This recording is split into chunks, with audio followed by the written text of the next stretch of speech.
श्री राधे। सभी छात्राओं को नमस्कार। शुभ बुधवार। और आपकी वीडियो लगातार आपके पास पहुंच रही है, लेकिन आप लाइक वगैरह कम कर रहे हो। कोशिश करें ज़्यादा कर। अभी आपका लेसन चल रहा है खनिज संसाधन, मिनरल्स रिसोर्सेस। और मिनरल रिसोर्सेस में हमने कल आपको इसके कुछ भारत की कुछ पेटियों के बारे में बताया था कि कहाँ कहाँ खनिज संसाधन कहाँ सर्वाधिक पाए जाते हैं और कहाँ से ज़्यादा खनन किए जाते हैं। तो उनमें हमने 7 क्षेत्र ऐसे बताए थे, लेकिन कल हमने एक तो थोड़ा सा टॉपिक छोड़ दिया था, और वो था आपका कि खनिज यहाँ पर 3 प्रकार 4 प्रकार के मैंने आपको कल भी बताए थे। पहले होता है धात्विक होता है, एक अधात्विक होता है, एक पेट्रोलियम यानी ईंधन खनिज होता है, एक मिश्रित अवस्था वाला होता है। तो मुख्यतः हम बातें करते हैं 2 धातुओं की, यानी एक तो धात्विक और एक अधात्विक, कि धात्विक पदार्थ कौन से होते हैं और अधात्विक खनिज कौन से होते हैं, और इनके गुणधर्म, इनकी अवस्थाएं, भौतिक अवस्थाएं, इनकी रासायनिक अवस्थाएं किस प्रकार की होती है, हम कैसे पहचानेंगे कि ये धातु है या अधातु है। काफ़ी बार इसके ही एग्ज़ाम में वो पूछ लिए जाते हैं कि भाई इन दोनों में अंतर बताइए कि धात्विक कौन से होते हैं, धात्विक कौन से होते हैं, इनके उदाहरण क्या क्या है, एग्जाम्पल क्या है। तो उनके बारे में काफ़ी बार एग्ज़ाम में क्वेरी कर ली जाती है। तो हम मुख्यतः मेटल और नॉन मेटल 2 खनिजों के बारे में यहाँ पर विस्तार से चर्चा कर रहे हैं और इनके गुणधर्मों के बारे में बता रहे हैं। तो पहला आता है आपका धातु या धात्विक खनिज, जैसे हम बोलते हैं मेटल मिनरल्स।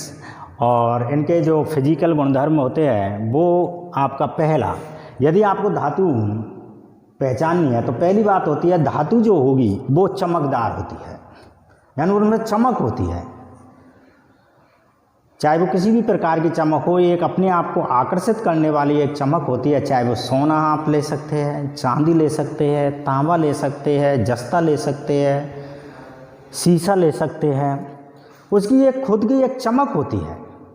तो मुख्यतः धातुओं का जो पहला गुणधर्म हम पढ़ रहे हैं वो होगी इसकी चमक के बारे में। तो ये चमकदार पाए जाते हैं। चाहे हम इसके उदाहरण के रूप में कह सकते हैं आपका चांदी, सोना, ऐसे जो भी उदाहरण आपको याद हो वो यहाँ पर आराम से आप लिख सकते हैं। दूसरी बात होती है कि भाई ये कठोर होते हैं या नहीं होते हैं, तो आप खुद बताएं कि लोहा कठोर होता है या नहीं होता, तांबा कठोर होता है या नहीं होता, जस्ता कठोर होता है।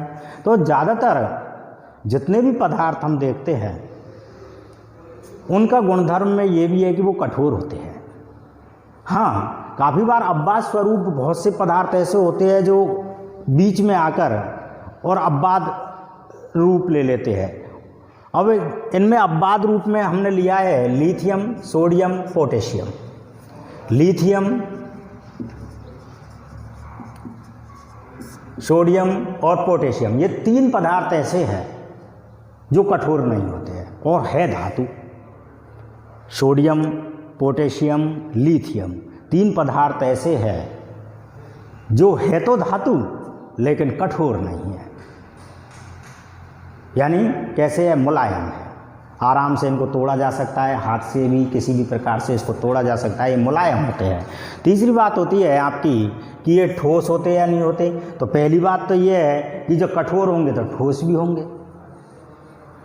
तो कठोर है तो ये ठोस है, लेकिन इसका भी एक अब्बाद स्वरूप एक शब्द है और वो है मरकरी, और जैसे हम बोलते हैं पारा।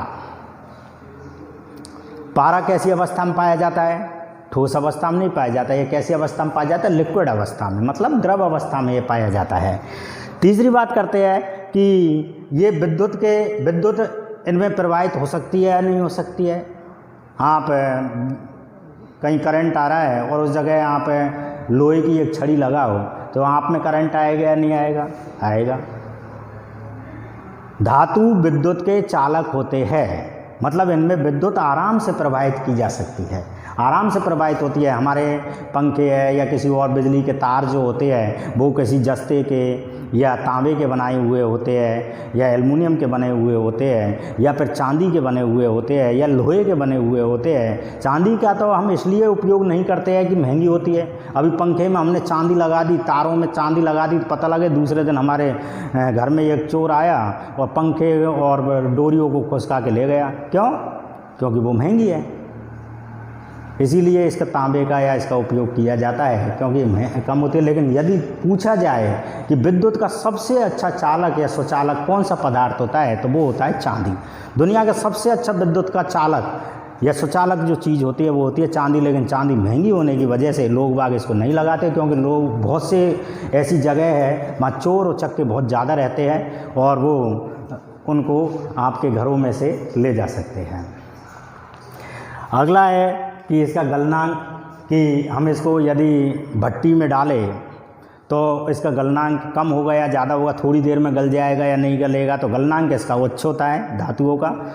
लेकिन एक पदार्थ ऐसे भी है जिनका गलनांक बहुत कम होता है, जैसे सोडियम और पोटेशियम, इनका गलनांक कम होता है। पहले भी इनका उदाहरण आ चुका है कि ये कठोर नहीं होते हैं, ये मुलायम होते हैं। तो मुलायम होंगे तो क्लियर है कि उनका गलनांक भी कम होगा। साथ ही एक बात और आती है कि यदि इनको पीटा जाए यानी इनको हथौड़ी की चोट दी जाए तो इनमें बदलाव लिए जा सकते हैं। बदलाव में मतलब इनसे चद्दर बनाई जा सकती है, छोटे छोटे तारों के रूप में भी इनको बनाया जा सकता है, इनसे सोने की माला बनाई जा सकती है या कुछ और इनके गहने बनाए जा सकते हैं, कुछ भी बनाया जा सकता है। यानी इनको पीट कर इनके रूप में परिवर्तन किया जा सकता है। और इनको पीटने पर ये आवाज़ करते हैं यानी ध्वनि निकालते हैं। ये भी एक इसका उदाहरण ही है, ये भी एक इसका भौतिक गुणधर्म है। जैसे अब इसके उदाहरण आपको पता लग गए होंगे, चांदी, सोना, तांबा, सीसा, जस्ता, ये सब पारा, sodium, magnesium, sodium, potassium, lithium, ये सब इसके उदाहरण है। उदाहरण में आप आराम से लिख सकते हैं। अब आपका अगला पॉइंट आता है इसमें अधातु, नॉन मेटल। नॉन मेटल, अब वैसे तो इसका सीधा यदि हम अंतर देखें तो धातु जिसमें लोहे की मात्रा अधिक होती है, लोहे के तत्व पाए जाते हैं वो धातु होते हैं, जिनमें लोहे के तत्व नहीं पाए जाते वह धातु होते हैं। सीधे तौर पर हम ये भी लिख सकते हैं। लेकिन अब कुछ उदाहरणों के रूप में हमने लिया है तो अगली बातें करेंगे नॉन मेटल की। नॉन मेटल इसके विपरीत होते हैं, विपरीत होते हैं। जैसे हमने लिखा है यहाँ पर ये चमकदार होते हैं जबकि ये चमकदार नहीं होते हैं। जैसे उदाहरण कार्बन, कार्बन में आपके जैसे आपके इसको ले सकते हैं आप कोयले को, क्या चमकदार होता है? नहीं। लेकिन इसका अपर रूप उदाहरण के रूप में हीरा चमकदार होता है। दूसरी बात आती है ये कठोर होते हैं, ये कठोर नहीं होते हैं, लेकिन इसका अपर रूप हीरा कठोर होता है। अगली बात, ये ठोस अवस्था में पाए जाते हैं जबकि ये ठोस और गैस दोनों अवस्था में पाए जाएंगे। ठोस अवस्था में आपका हीरा और बोले सकते हैं आप कोयला वगैरह ठोस अवस्था में पाए जाते हैं जबकि ये गैस अवस्था में भी पाई जाते हैं। जैसे हमारे जितनी भी गैस है, ऑक्सीजन है, लिथियम यानी क्लोरीन है, ये सभी गैसें जो आप पढ़ रहे हैं, हाइड्रोजन है, हीलियम है, लिथियम है, लिथियम नहीं आएगा, हाइड्रोजन, हीलियम, आपके ऑक्सीजन, क्लोरीन, ये गैसें हो जाएंगी। यानी ये ठोस और गैस अवस्था में पाई जाएंगे। लेकिन एक उदाहरण ऐसा भी है जो द्रव अवस्था में पाया जाता है, वो होता है ब्रोमीन। अब बात हर जगह डांस करते हैं बीच बीच में आके। हर चीज़ का ये पूर्ण नहीं होता कि ये भाई पूर्ण है कि ये कठोर अवस्था में पाया जाता है, ऐसा नहीं होता। कोई चीज़ ऐसी भी होती है जो बीच में आ जाएगी और कहेगी मैं द्रव अवस्था में हूँ, तो ये ब्रोमीन द्रव अवस्था में पाई जाती है। दूसरी, ये विद्युत के चालक होते हैं जबकि ये विद्युत के कुचालक होते हैं। विद्युत इनमें प्रवाहित नहीं होती है। हवा में विद्युत, या हवा में तार को लटका दो नंगा, क्या आप में करंट आ जाएगा? नहीं आएगा, क्योंकि विद्युत में ये विद्युत के कुचालक होते हैं। लेकिन उदाहरण के रूप में यहाँ पर एक आ रहा है ग्रेफाइट। ग्रेफाइट विद्युत का चालक होता है, यानी एक अपर रूप है, ये अपवाद स्वरूप है ग्रेफाइट। दूसरी, इसका गलनांक अधिक होता है, इनका गलनांक कम होता है। इनको पीटने पर ध्वनि की आवाज़ नहीं आती है, इनको आती है। तो ये कुछ उदाहरण थे और इनके रूप में हमने मेटल और नॉन मेटल को बताया है। अब हम बातें कर रहे हैं आपके लौह, आपका पहला जो धातु हमने लिया है खनिज अयस्क संसाधन में, वो लिया है आपका लौह अयस्क। लौह अयस्क, अयस्क कल भी बातें हुई थी, और इसको और के नाम से भी जानेंगे अयस्क। अयस्क क्यों बोला है? अयस्क इसके लिए बोला है कि ये मिश्रित अवस्था में भी पाया जाता है, यानी इसके साथ और भी तत्व पाए जाते हैं और उसमें से ये छांट के निकाला जाता है, फिर आपके लोहे को भट्टियों में गलाया जाता है और उसके साथ कुछ और मिनरल्स भी डाले जाते हैं, और तब जाके आपके लोहे की एक चादर या आप लोहे की रॉड या लोहे की सरिया आपके पास आकर पहुंचता है। तो लोहे अयस्क को यहाँ पर 5 प्रकार इसके माने गए हैं, और 5 प्रकारों में सिर्फ और सिर्फ एक ही अंतर है, वो है आपकी लोहे की मात्रा। कि लोहे की मात्रा कितनी है, लोहे की मात्रा के अनुसार इनको 5 भागों में विभाजित कर दिया गया है। मैग्नेटाइट, हेमेटाइट, लिमोनाइट, सिडेराइट और laterite. Magnetite, hematite, limonite, siderite और लेटेराइट। अब यहाँ लोहांश की मात्रा की ही मुख्य बात होंगी कि लोहांश की मात्रा है मैग्नेटाइट में सर्वाधिक पाई जाएगी, लगभग कितनी? 72%। 72% लोहांश की मात्रा इसमें पाई जाती है। मतलब मैग्नेटाइट प्रकार का लोहा अयस्क यदि कहीं से निकाला जा रहा है तो आप देखेंगे उसमें जो अशुद्धियाँ है मात्रा 28% रहेगी, जबकि 72% में आपके लोहे के तत्व पाए जाएंगे और लोहे के सरिये वगैरह बनाए जा सकते हैं। अब लोहे का रंग आपका क्लियर है, काला होता है, तो इसका रंग भी कैसा होगा? काला होगा, क्योंकि लोहे की मात्रा इसमें अधिक पाई जाती है। क्लियर है? मैग्नेटाइट 72% इसमें क्या पाया जाएगा? लोहांश पाया जाएगा। रंग कैसा रहेगा इसका? काला रहेगा। हाँ, वो एक अलग बात है कि भारत में इसकी मात्रा थोड़ी कम निकाली जाती है, मतलब भारत में इसका भंडार कम है। दूसरे नंबर पे आता है आपका हेमेटाइट। इसमें जो कार्बन की मात्रा है, लोहांश की मात्रा है, वो है 60 से 72% लोहांश की मात्रा इसमें पाई जाएगी। 60 से 72% पाई जाएगी। इसका जो रंग है वो लाल भूरा होता है। इसका हेमेटाइट का जो रंग है वो 60 से 72% है। इसकी प्रतिशतता रहेगी लोहांश की प्रतिशतता इसमें कितनी रहेगी? 60 से 72%। और ये रेड और भूरे कलर का ये लगभग पाया जाता है, हल्का सा कालापन भी लिए हुए होता है।